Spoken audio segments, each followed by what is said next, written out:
Hello, it's Michal, your favorite pastry chef. Welcome to my channel. Welcome back. Today we're making pâte feuilletée inversée inverted puff pastry. We need butter, water, honey, salt, a little vinegar, and flour.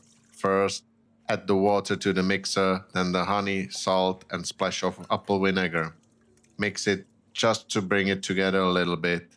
Add all the flour at once, and finally add the soft butter. Just like this. Now with the hook, mix it on the lowest speed. It only needs to come away from the sides of the bowl, so no long kneading needed. This is what it should look like. I always like to finish it by hand on the counter, so out it goes. Give it a little more work and shape it into a ball. Wrap it in a plastic wrap and let it rest in the fridge. Just like this. Never forget, always keep your kitchen tidy and have everything prepared nicely. Now for the butter block. First put down the flour, then add all the butter on top. I prefer working with cold butter so it doesn't soften too much and stays nicely plastic. Again, mix on the lowest speed, then keep an eye on it. Let it come together so you'll be able to roll it out.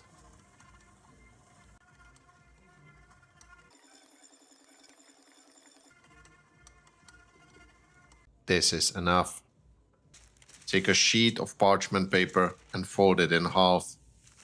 This one is 40 centimeters wide.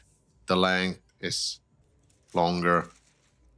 That folded half is useful for rolling out.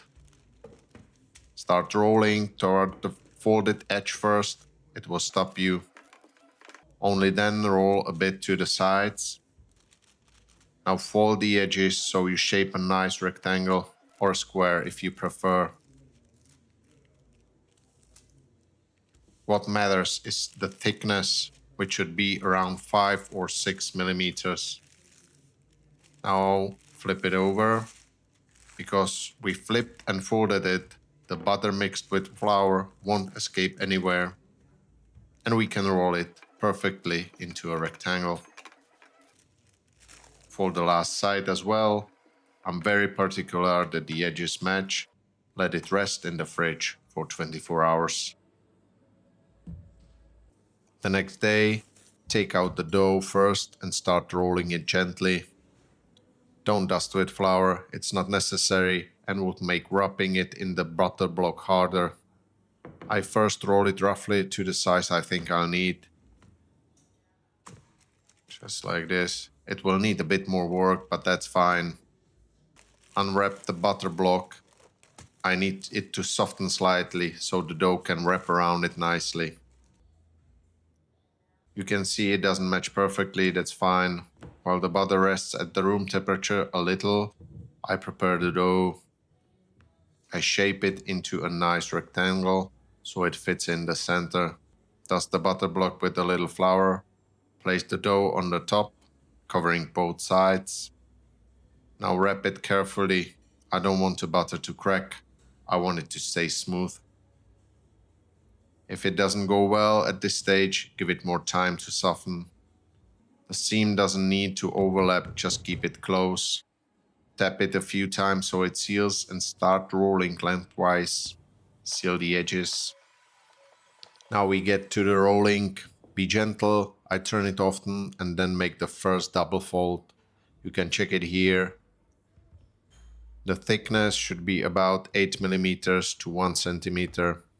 Fold a double turn, roll it out lightly, wrap in a plastic wrap and let it rest at least 2 hours. The longer, the better.